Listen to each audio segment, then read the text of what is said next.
আসসালামু আলাইকুম রহমতুল্লাহি ওয়াবারাকাতুহু নাহমাদুহু ওয়া নুসাল্লি আলা রাসূলিহিল কারীম আম্মা বাদ আউযু বিল্লাহি মিনাশ শাইতানির রাজিম বিসমিল্লাহির রহমানির রহিম কুল ইন্নাস সালাতি ওয়া নুসুকি ওয়া মাহইয়ায়া ওয়া মামাতি লিল্লাহি রাব্বিল আলামিন ইন্নাল হামদুলিল্লাহ।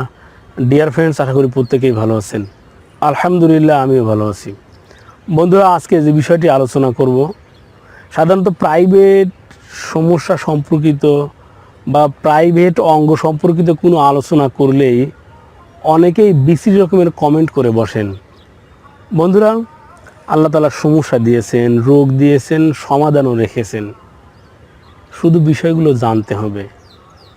আমাদের হাতে কোনো রোগ হলে এটা নিয়ে আলোচনা করলে তো আপনারা কখনো ব্যাড কমেন্ট করবেন না। মাথায় সমস্যা হলে, চোখে সমস্যা হলে, নাকে সমস্যা হলে, মাড়িতে কোনো সমস্যা হলে এইগুলো সম্পর্কে আমরা আলোচনা শুনতে স্বাচ্ছন্দ্য বোধ করি।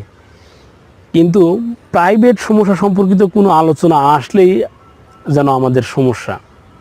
বন্ধুরা, কিছু কিছু সমস্যা রয়েছে যা অত্যন্ত কষ্টদায়ক, এবং বিশেষ করে নারীদের কোনো সমস্যা হলে তারা এটি সহজে কাউকে উপস্থাপন করতে পারেন না এবং দীর্ঘদিন কষ্ট করতে থাকেন। বন্ধুরা, সাধারণত নারীদের কিছু ব্যক্তিগত সমস্যা রয়েছে যে সমস্যাগুলোর কথা সহজে কাউকে বলতে পারেন না, কষ্ট ভোগ করতে থাকেন। বিশেষ করে বিধবা নারী, অল্প বয়স্ক মেয়েরা কষ্ট করতে থাকেন, সহজে কাউকেই বলতে চান না। তো বন্ধুরা, এমনই একটি ব্যাধি হচ্ছে যোনি দিয়ে পানি পড়া।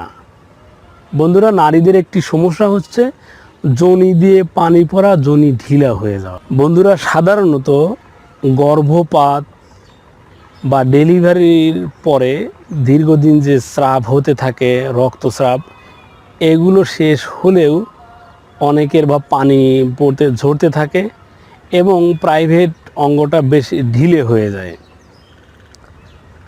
বিশেষ করে 40 বছরের পরে অনেক সময় যখন মেনোপজ বন্ধ হয়ে যায়, তখন অনেক নারীরই এই যোনি দ্বারা পানি ঝরতে থাকে। আর ঢিলে হয়ে যাওয়া তো একটা আলাদা স্বতন্ত্র একটি বিষয়। এটি সন্তান ডেলিভারি হওয়ার পরে অনেকের যোনি ঢিলা হয়ে যায়।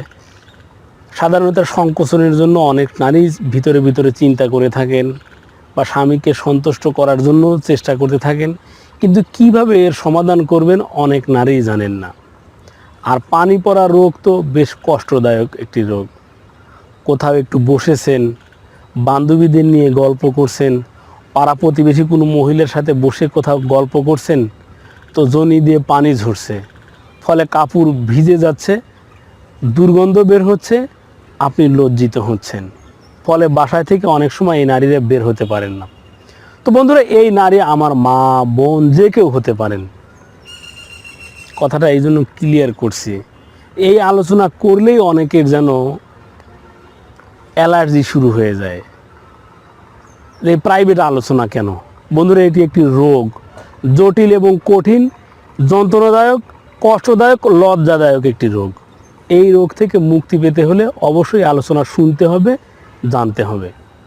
বন্ধুরা, এবার খুব সংক্ষিপ্তভাবে বলছি কিভাবে এই রোগ থেকে মুক্তি পাবেন। বন্ধুরা, পাড়া প্রতিবেশীর অনেকের বাড়িতে তেঁতুল গাছ রয়েছে।